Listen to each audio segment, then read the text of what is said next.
Halo guys, kembali lagi di channel HP Baik. Langsung aja di video kali ini aku mau sharing sama kalian untuk ngomongin suka dukaku pakai Infinix Hot 50.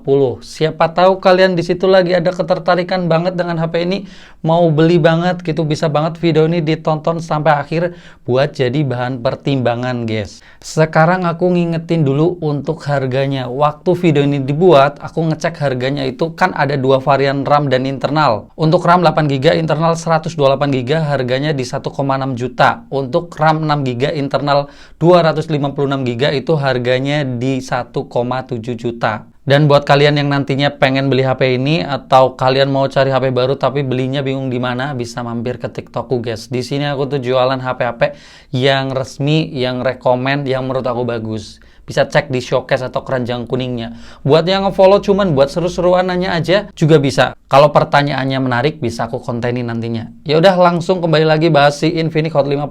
Kira-kira HP ini worth it nggak dibeli atau mending di skip aja? Mulai. Aku akan mulai pembahasannya dari hal yang aku sukai dulu waktu pakai HP ini. Pertama pada bagian desain dan bodinya. Asli Infinix Hot 50 ini adalah desain barunya Infinix di sekarang. Kalau dulu model kameranya gede-gede banget, kotak gede luas gitu. Sekarang lebih simple. Sebenarnya ini agak mirip sama Samsung. Vertikal ke bawah 3 lensa gitu. Tapi di sini agak punya ciri khas sedikit lah, agak ngotak-ngotak tuh. Kalau kayak gini menurut aku desainnya berasa lebih simple, minimalis, tapi rasanya elegannya tuh dapet guys.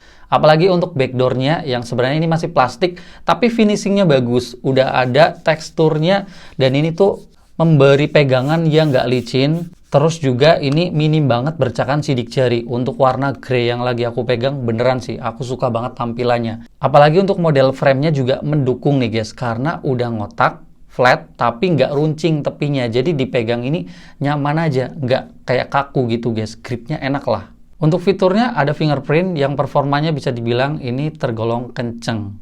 Kalau ngomongin ukuran bodinya, ini bisa dibilang HP yang kategorinya tipis guys, karena tebalnya cuma 7,7 mm dan beratnya sih standar 187 gram. Intinya kalau dipegang masih nyaman, desainnya dipandang juga enak, simple, keren, elegan. Selanjutnya suka yang kedua pada bagian performanya. Untuk performa ini chipsetnya baru guys, Helio G100. Kalau sebelumnya Infinix itu rata-rata pakai Helio G99, itu di kelas 2 jutaan guys.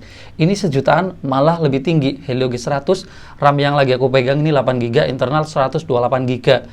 Tipe memorinya juga udah dari UFS. Untuk skor Antutunya juga bisa dibilang lumayan tinggi nih, yaitu 406 ribuan. Yang pasti untuk performa dalam keseharian buat multitasking ngejalanin aplikasi yang cukup banyak, aku ngerasainnya masih lancar-lancar aja. Feel rasanya tuh mirip kayak Helio G99. Untuk HP sejutaan, ini tergolong yang gesit banget untuk kebutuhan harian kayak buka tutup aplikasi, berasa sat-set aja guys. Terus untuk main game ini mantep banget sih. Mobile Legends settingan grafisnya bisa sampai super ultra, rata kanan pun main yang agak lama lancar-lancar aja guys. Aku udah nyobain push rank sampai berjam-jam aja, beneran lancar banget.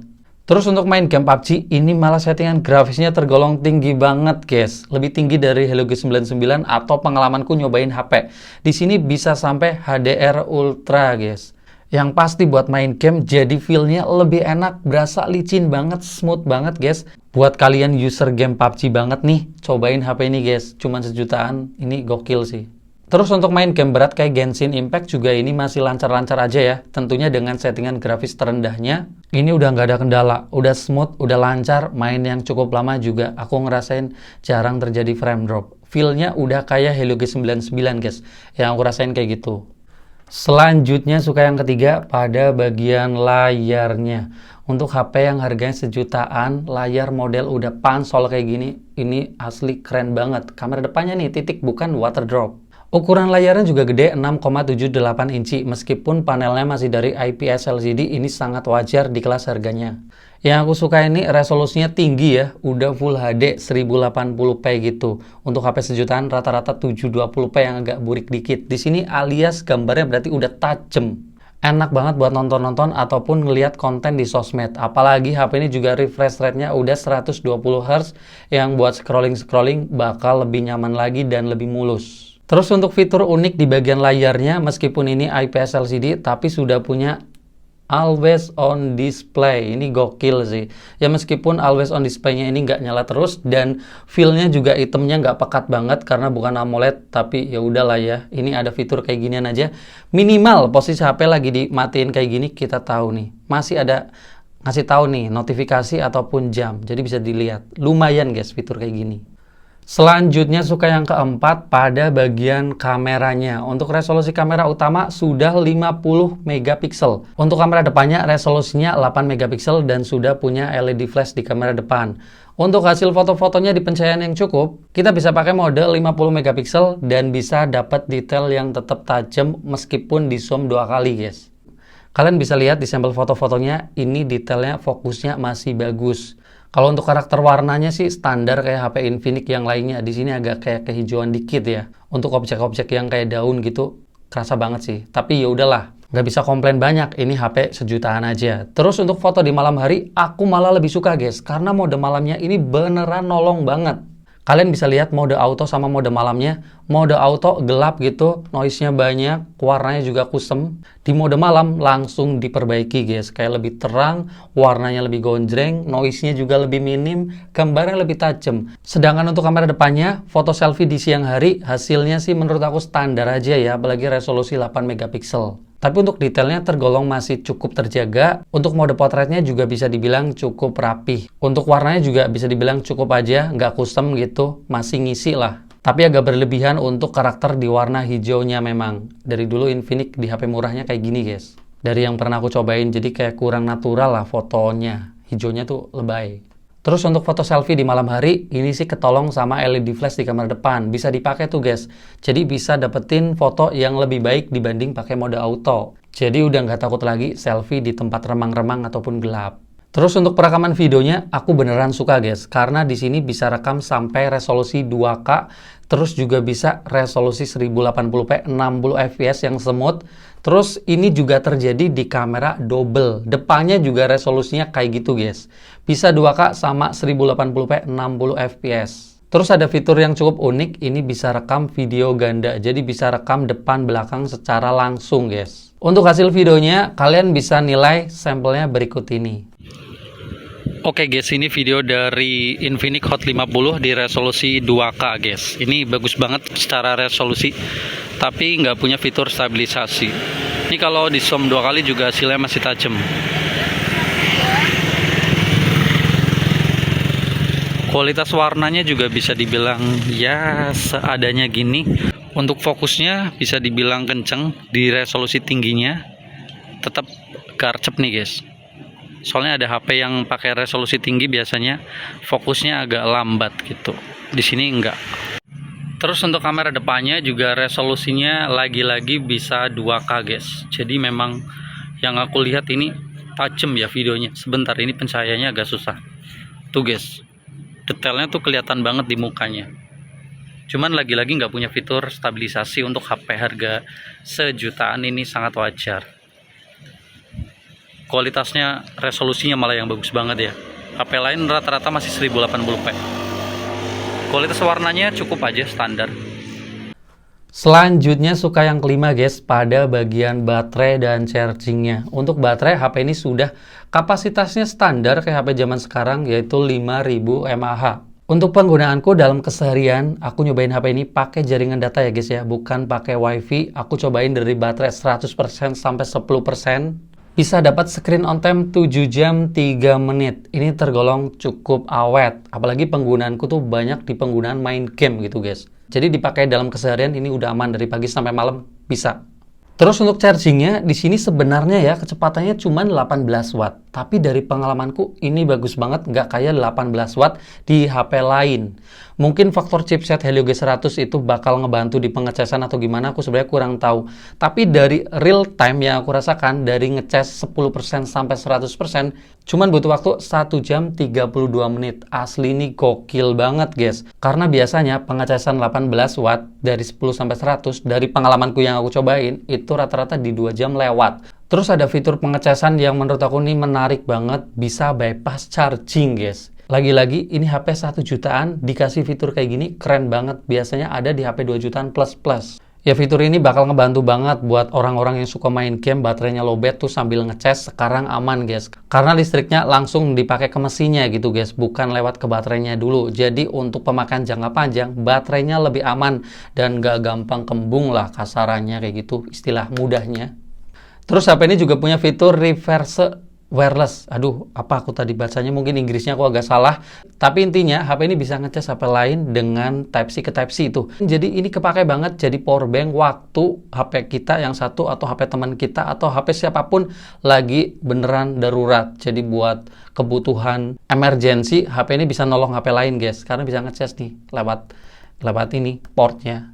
Ngomong-ngomong fitur, HP ini juga jelas ya guys ya, sudah punya fitur NFC. Siapa tahu kalian nanya-nanya, bang HP ini punya NFC nggak? Udah punya jelas. Oke guys, kalau barusan aku udah sharing pada bagian sukanya, sekarang aku sharing pada bagian dukanya buat pertimbangan kalian sebelum beli HP ini. Yang pertama dukanya itu speakernya hanya satu aja. Mungkin ini untuk HP lain, ya udahlah ya, bang lo terlalu banyak protes gitu. Mungkin netizen bilang kayak gitu. Aku tuh lebih nginget ke generasi sebelumnya, kayak Infinix Hot 40, Infinix Hot 30 itu speakernya udah stereo semua guys. Ini generasi Hot 50 malah downgrade, speakernya cuma satu di bagian bawah. Meskipun kalau boleh jujur, kualitas speakernya sih menurut aku nggak jelek ya, standar aja. Tapi yang aku bilang duka tadi, ya karena downgrade, speakernya jadi satu gitu. Suaranya sih masih keras, lantang. Powernya juga masih dapat. Step volumenya juga ya stabil. Ya lagi-lagi guys, aku nggak komplain secara kualitas, tapi dukanya itu pada bagian downgrade-nya jadi satu gitu. Ini menurut aku sayang aja sih. Selanjutnya, duka yang kedua pada bagian brightness layarnya. Kecerahan layarnya menurut aku kurang, meskipun di spek ini tertulis all new 800 nits brightness display. Ya kayak brightnessnya itu terang banget nih, ada keterangan 800 nits. Tapi dari pengalamanku yang aku cobain, ini tuh kayak kurang ya. Soalnya aku nyobain HP ini di bawah terik matahari tetap kerasa guys, layarnya ini redup. Maksudnya nggak kayak 800 nits yang aku kenal guys. Ini masih kelihatan kurang lah di bawah terik gitu. Masih kayak layar standar aja yang 500 atau 600 nits gitu guys. Aku malah jadi ingat ada Vivo Y17 yang pernah aku bahas, itu kan 700 nits kalau nggak salah. Itu layarnya terang, tergolong HP sejutaan yang layarnya paling terang itu tuh Vivo tuh. Kalau yang lain menurut aku ya standar-standar aja. Termasuk di HP ini yang keterangannya 800 nits, tapi di yang aku cobain ini menurut aku layarnya kurang terang lah. Selanjutnya, duka yang ketiga ini juga masih di bagian layarnya guys, yaitu pada bagian refresh rate-nya yang ini nggak konsisten atau nggak stabil atau ngebug atau gimana, aku kurang tahu. Tapi aku sering ngalamin kayak gini. Kadang di HP Xiaomi, Redmi gitu, kadang di Infinix juga sama. Yang Infinix agak murah ya, kalau 2 jutaan rata-rata udah aman tuh. Jadi ceritanya gini. Di sini kan ada opsi pilihan buat penyegaran layar yang mau mode otomatis nih yang naik turun. Dan kalau kita pakai mode ini, itu 120 Hz-nya hanya ada di menu home screen ini guys. Ya menu tampilan awal kayak gini nih beneran sih licin banget. Di settingan juga sama, mulus banget, 120 fps-nya main. Tapi waktu ngejalanin aplikasi sosial media, ini malah drop. Di YouTube ini hanya 60 fps aja guys, atau 60 Hz aja. Jadi buat scrolling ya kerasa biasa aja. Kalau di TikTok beda, ini lumayan 90 Hz, tapi tetap nggak 120 Hz. Jadi kalau kita pengen ngerasain scrolling refresh rate yang tinggi, kita harus maksa HP ini di rasio penyegaran layar langsung aja setting di 120 Hz guys. Di sini lumayan hasilnya. Buat scrolling di menu tampilan awal jelas ya, udah licin 120 Hz. Buat YouTube sekarang jadi 120 Hz-nya juga beneran. Jadi scrollingnya memang kerasanya licin tuh, halus banget. Tapi sayangnya di Instagram tetap nggak 120, masih 90 Hz aja guys. Jadi kayak gitu guys, yang aku rasakan refresh rate tinggi 120 Hz-nya ini harus dipaksa di resolusi tinggi untuk dapetin aplikasi sosmed itu scrollingnya mulus, terutama di YouTube. Kalau di yang lain tuh 90 Hz aja. Aku nggak tahu ini faktor softwarenya yang belum update atau gimana. Tapi untuk sekarang intinya aku ngerasain kayak gini guys. Oke guys, mungkin segitu doang yang bisa aku sharing sama kalian soal suka dukaku pakai Infinix Hot 50. Itu dari pengalamanku aja ya, karena setiap pemakaian pasti ada suka dukanya gitu, dan aku ceritain sama kalian yang aku rasakan. Kalau kalian punya pengalaman yang berbeda, kalian juga bisa sharing di kolom komentar. Dan lagi-lagi kalau aku ditanya apakah HP ini worth it dibeli, lagi-lagi tergantung sama kebutuhan kita guys. Karena kalau diingat-ingat nyari HP yang sempurna ya nggak ada gitu, apalagi harganya cuma sejutaan. Aku bisa bilang HP ini worth it aja kalau kalian memang budgetnya sejutaan, pengen punya HP yang desainnya bagus, layarnya gede, tampilannya juga keren, performanya enak banget buat main game, ini udah keren banget sih. Kameranya tergolong bagus, perekaman videonya juga resolusinya tinggi, baterainya awet, chargingnya kenceng meskipun 18 watt. Untuk HP sejutaan dapat kayak gini menurut aku udah cukup banget. Kalau kekurangan kayak barusan ya pasti ada kekurangannya aja guys. Itu yang aku rasakan sih. Kalau kalian punya pendapat yang berbeda, kalian bisa sharing di kolom komentar. Videonya mungkin sekian aja dulu. Kita bakal ketemu lagi di video selanjutnya dan bye bye guys.